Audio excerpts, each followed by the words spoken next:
Today we're going to dive into the story of Kafka Hibino, a guy who dreamed of fighting kaiju but ended up cleaning up their mess instead. But fate? Fate loves a prank and turned the janitor into a monster himself. Weird, right? How is he going to deal with that? Is there still hope for his dream? Stay tuned, because we're going to unravel this mystery. But first, our quick little agreement that really helps out the channel. We know that, in the rush of things, a lot of people who enjoy our videos end up forgetting to like or subscribe. That support from you, which costs absolutely nothing, is what gives us the energy to keep going. Now let's dive right in, because I'm going to break down every surprising moment and every electrifying scene in this amazing video. Pay attention. The story begins in a towering metropolis. Skyscrapers touch the heavy clouds, but the iconic Tokyo Tower in the background reminds us that we're in Japan. A heavy, almost tangible atmosphere foreshadows something. We move down to street level. Life pulses. Cars and pedestrians go about their business, all unaware of what's unfolding. A radio picks up a tense communication. CP, this is Alpha 2. The response is immediate. Copy that. All clear at point 1? The camera guides us through more streets. A routine that seems unshakable. Everyday life in all its splendor. But this tranquility is fragile. Suddenly beneath a bridge, the canal water begins to boil. A colossal reddish-brown form emerges, covered in spikes and plates. It's a kaiju. What a terrifying appearance. A nearby ship, the Maru Yokohama, is struck by the shockwave from the monster's emergence. Water floods into the city with brutal force, sweeping everything away. On the buildings, colorful advertisements are replaced by an urgent emergency warning. Emergency disaster information. Follow evacuation instructions. A tsunami alert echoes throughout the city. The situation is critical. The kaiju advances relentlessly and chaos takes over. People are running. Soldiers in camouflage uniforms desperately try to organize the evacuation, pointing toward an underground shelter. It's a desperate race for survival. The monster's fury is relentless. A blue car is crushed as if it were made of cardboard. The road splits open, revealing the creature's raw power. The kaiju, now on solid ground, advances through the city, crushing cars and causing widespread panic. People run, trying to escape the destruction.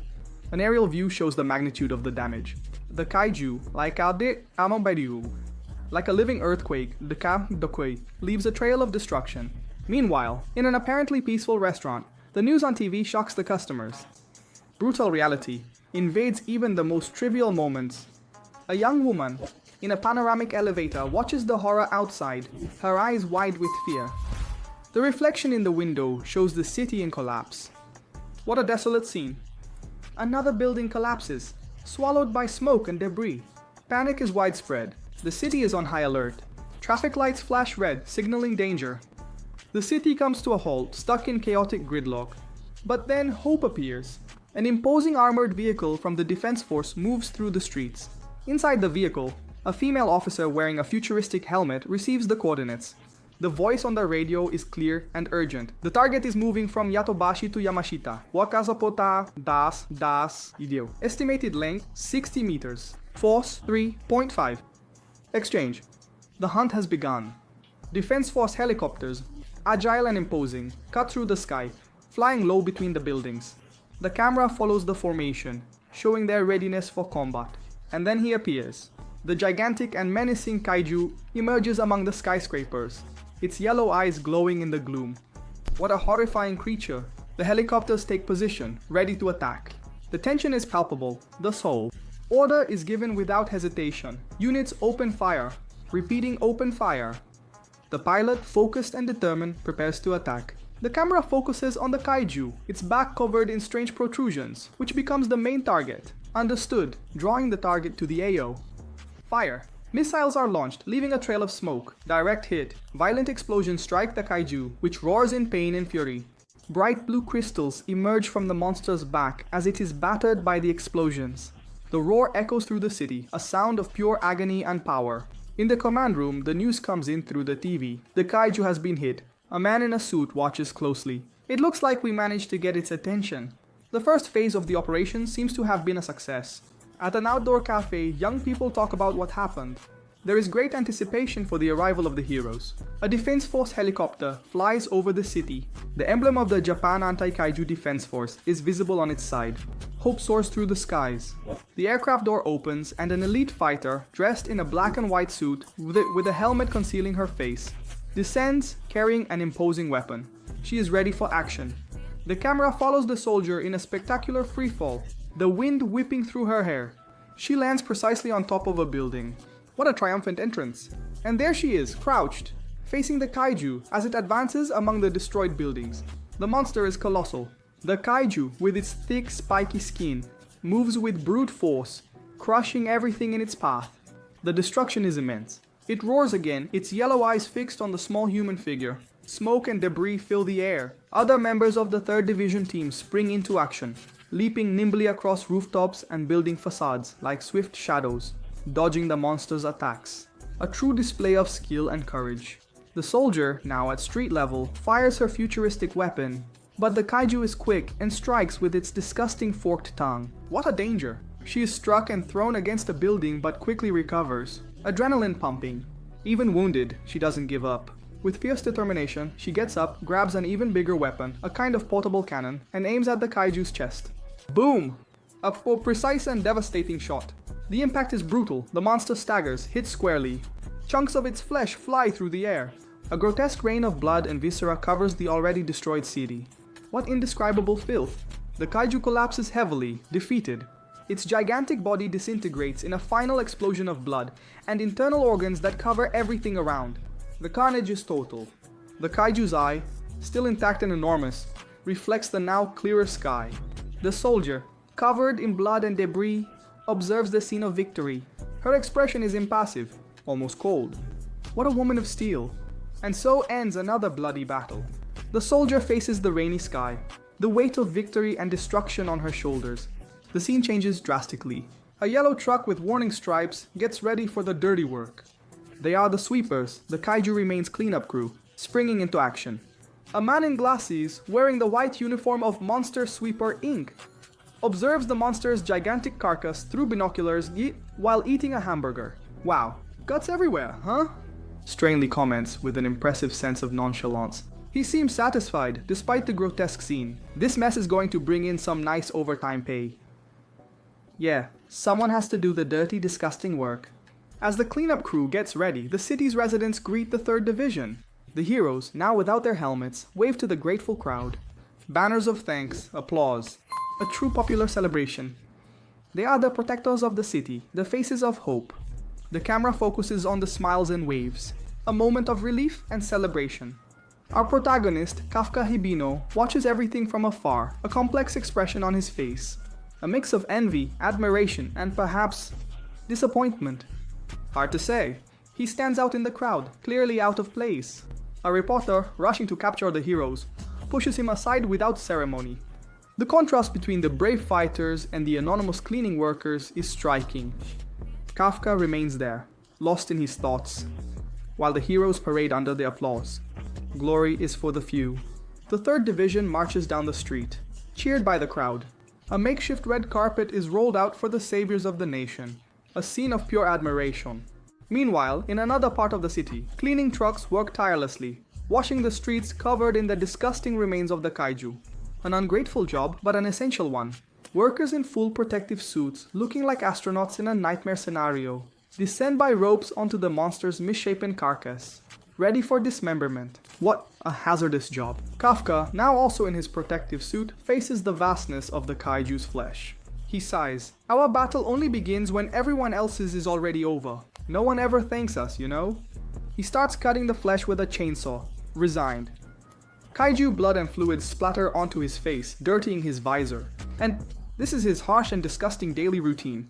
He goes on, our not at all glamorous battle against the kaiju. A small drone approaches him. A metallic voice sounds, Kafka, Izumotek wants a sample.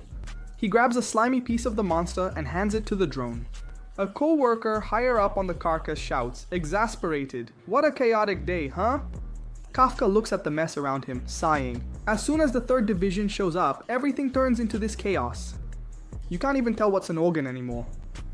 He grumbles, staring at the shapeless mass of kaiju flesh. Do they really expect us to finish all this by the end of the week? He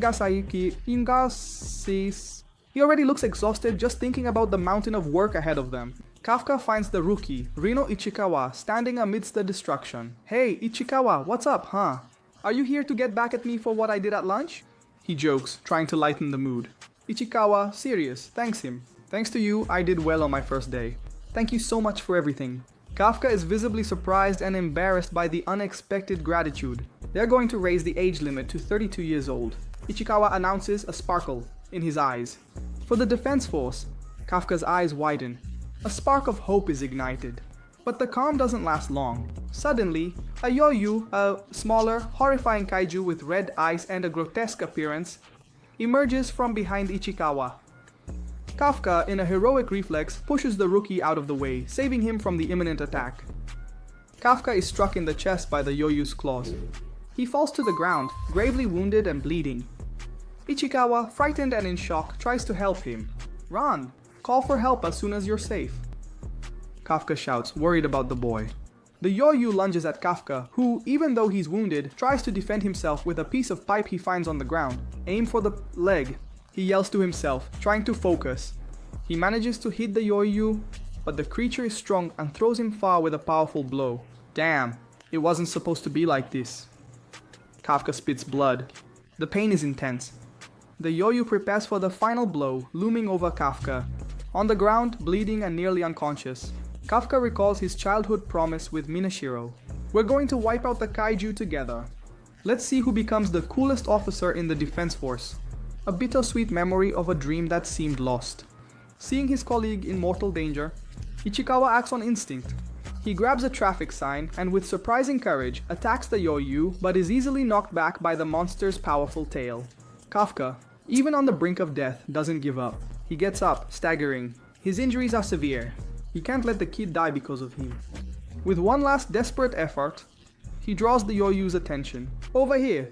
Come get me, you bastard!" At that moment, the 3rd Division arrives on the scene with their elite soldiers to rescue the survivors. Minashiro, the imposing captain of the 3rd Division, watches the scene with her serious and determined expression. "Target down!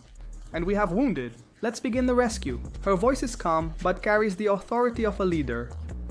Kafka, in his hospital room, bandaged and medicated, recalls the promise he made with Mina when they were children. He feels like a complete failure. The weight of reality is crushing his dreams. Suddenly, a bizarre and unexpected scene. A small flying kaiju with translucent wings and a segmented body enters through the hospital window and heads straight for Kafka's mouth. As he lies there, what unbelievable disgust. Kafka tries to spit out the creature, but it's too late. The little kaiju slides down his throat. Kafka starts writhing in bed, his body convulsing violently. A bizarre and terrifying transformation takes over his body. His muscles swell, his skin darkens, his bones crack. He screams in agony as the metamorphosis progresses. His feet deform, claws emerge, and a sinister bluish light radiates from his body. It's a scene of pure horror and pain. Ichikawa enters the room at that very moment and is confronted with an unbelievable and terrifying sight. Kafka, or rather, the creature he has become, is sitting on the bed in his monstrous humanoid form, with a skull-like head, horns, and eyes glowing with an intense blue light. In the background, an old man, another patient in the hospital, watches everything in terror, on the verge of having a heart attack. The situation has just become infinitely more complicated. And it's with this scene of pure terror and transformation that we wrap things up for today, folks. Kafka has turned into a kaiju, and this time in front of innocent witnesses. How is he going to explain this one? Is his dream of joining the Defense Force over? If this video left you on the edge of your seat and biting your nails with anxiety like it did to me, you already know what to do so you don't miss anything, right? That smart like and your subscription to the channel are our biggest motivation to keep going. And honestly, they don't take even a single second of your time. I'm really curious to know what you all thought about everything that happened. So let me know in the comments below what you think is going to happen to Kafka now. A big hug to everyone and see you on our next adventure here on the channel.